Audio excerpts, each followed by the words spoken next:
Hey guys, what is up? Unrested back again, and today I'm talking about something that travels just a little bit out of Japan, but is somewhat related to it.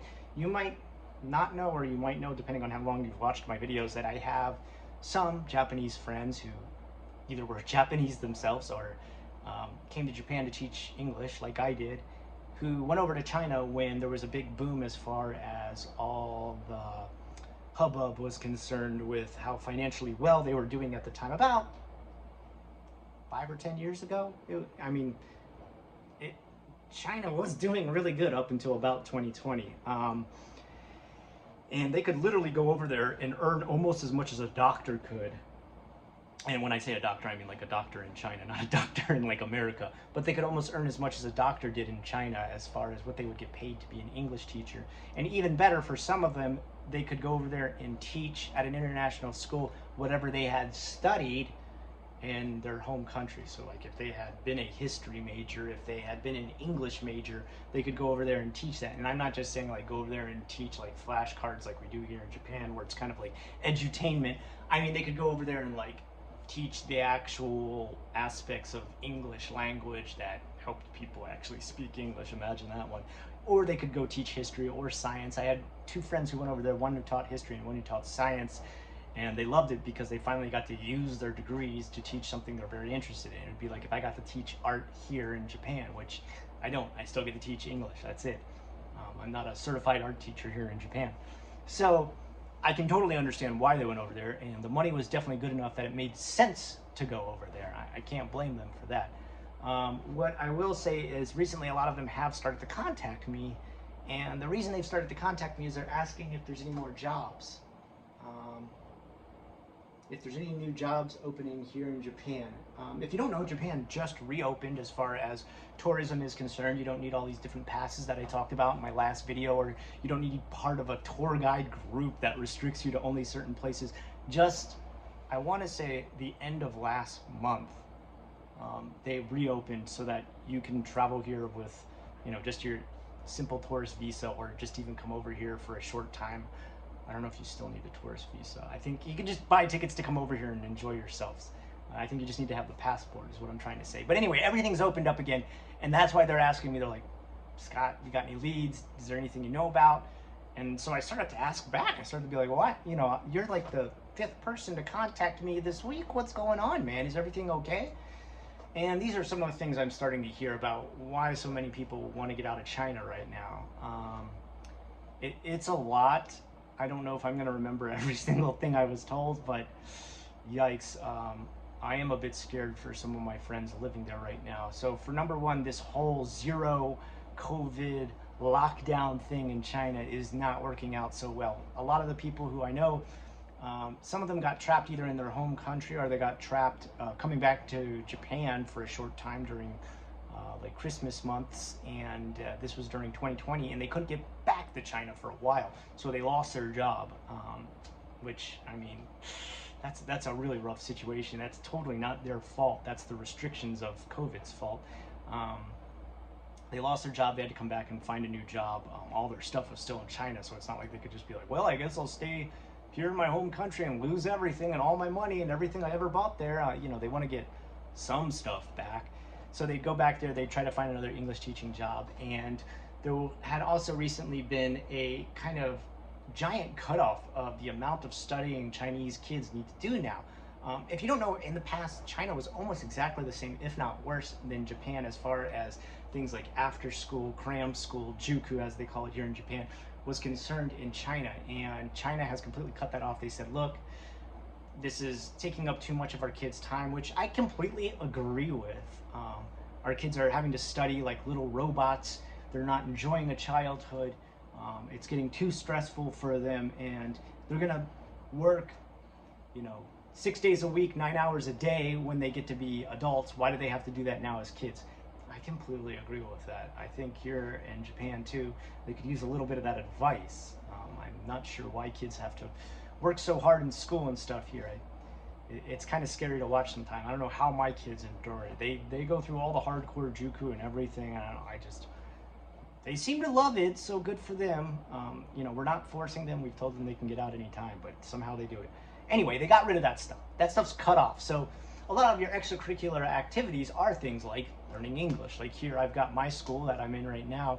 It's an after school. Kids come here after they finish their day of junior high school, elementary school, whatever it is that they go to before mine. That's usually from 8:30 to 2:30 in the afternoon. They come here. I usually run class from 2:30 to 6:30, and they learn a little extra English. I try to make it as fun as possible. I try not to be a brutal cram school.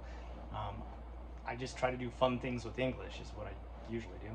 And they've gotten rid of those things. So a lot of teachers I knew lost their jobs because why would parents need to keep paying for that if it's not required anymore by the Chinese education system? I completely understand it. I mean, if money's tight, the first thing you're going to cut off is luxuries like expenditures for extreme extra education added on to the education that public services already provide. I can't blame anybody for that. If my kids didn't need it to be competitive here in Japan, I definitely wouldn't be making them go to it and having to watch them cram through all this stuff.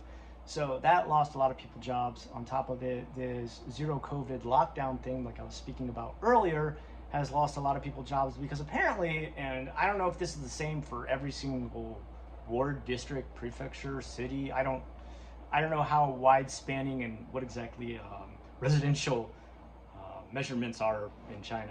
I've never lived there. I've never visited. What exactly zero COVID lockdown makes them have to do? But from the people I'm hearing from, they're saying that like even if one person gets sick in their apartment, the whole apartment gets locked down. And a lot of them get paid by the days that they go to school. So if they can't go to their job that day, they just don't get paid for that day. They're not on an annual salary, they're on a by hour or by day payment. And that just cuts out a giant chunk of pay. So now they're having problems doing things like paying, their rent, paying for food for, if they've got a full family there. That's not easy for them now. They're having trouble making simple bills to the point that some of them said, I've just refused to pay. Like, if my apartment's going to lock me down and I can't go to work, I'm also not going to pay. And you've probably already heard about this, that there's like a massive problem in the whole entirety of the housing in China right now, that tons of people have paid for houses that were never finished because they stopped building them in 2020. And so they're just not paying mortgages on the houses they were supposed to move into. When I say houses, I mean like apartment complexes. Usually you outright buy your apartment complex. So there's all these empty ghost buildings. And because there's empty ghost building towns, there's empty ghost building schools, and there's jobs that some people never got. There's some people who are locked in and can never go to their jobs because one person gets sick. So that means like, I can't imagine, but like, if one elderly person in my apartment complex, and there is a ton of elderly people where I live, if one of them gets sick, I can't go to my school. That'd be a crushing blow. Like, somebody gets sick all the time because COVID still exists. I'd have to be shut down probably 1 or 2 times every month, and it would be hard to make my bills. And when I say 1 or 2 times, I mean 1 or 2 weeks fully through a month. Because how many days are you locked down? I think here in Japan it's something like 7 to 11 days, but it's individually. They don't lock down a whole area for it, but sometimes your house is locked down. I got sick with COVID. I had to struggle through it, and we were stuck inside. I want to say it was like 7 or 8 days, and it was not fun. It wasn't fun. Number one, I was sick, and number two, like, I was over it in like probably 24 hours, 48 hours at most. And you just you want to get food, you want to get like a walk outside, you want to do exercise, you want to just listen to birds chirp in the morning. It wasn't fun to be locked in like that.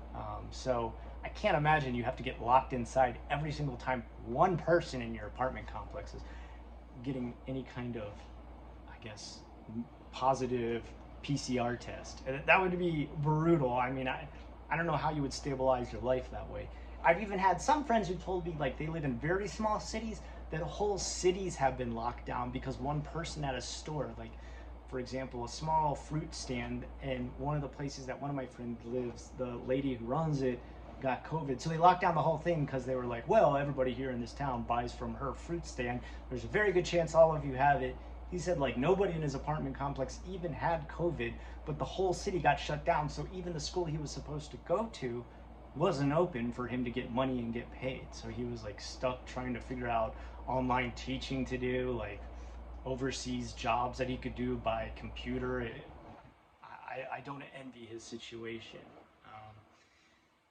The other thing is like a lot of these banks that are over there in China, there's I don't I don't know what's going on. Like people who put their money in the bank, and I had some friends affected by this. That one of the chains of bank, I don't know exactly all the different names of all the banks, but one of the chains, from what I understand, the money that they had in savings was being loaned out to gang members within China, and they just were like borrowing out this money and then never paying it back. So people were putting their savings in there, the mafia being tied to the banks that were saving this money, borrowed some of it out. After 2020 hit, the gangs that normally pay it back are like, well, we've lost a ton of money because we can't even do gang things in the COVID times, so we're just not going to pay you back because guess what? We're gang members, you know? Like, we don't need to. If you want to come and, you know, yell at us, we'll beat you up. Like, and so they just like lost their mind when they go to get their savings out. There's nothing in their savings, and when they ask the bank, like, how's all my savings gone? I didn't take anything out. I mean, I didn't even go anywhere over, you know, COVID lockdown. And they're like, oh well, you know, we may have used it for other loans, and don't worry, the government's got a stipend they're going to send you. And they said they're getting something like 3/10 of what they had in savings in the bank back from the government. That it's just like a meager sum of money that the banks aren't anywhere close to paying them back. And so even if they saved money there, some of their money has been stolen by apparently gangs loaning out the money. I don't know exactly how that works. If you know, that's one aspect. I'm like, how do you let this happen? Like, you know, Japan's got its own company and political scandals, but there's never been one where like Yakuza have taken money out of the bank and people lost their money because of Yakuza. So I don't know how this happens. It must be super corrupt within the banking system. On top of it, like I said, you've got the entire residential financials crashing around China. So Japan kind of had the same problem. Back in the 80s and the 90s, Japan was doing so financially well that the yen was like even higher than the pound within Britain. And it was worth a ton of money. Everything coming out of everything coming out of Japan was worth a ton of money.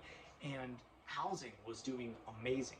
But housing only made up 15% of all financials within Japan during that time.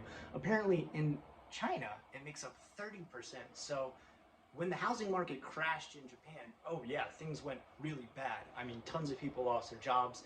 The bubble popped, as they say, and people lost loads of money. But it's happening double time in China.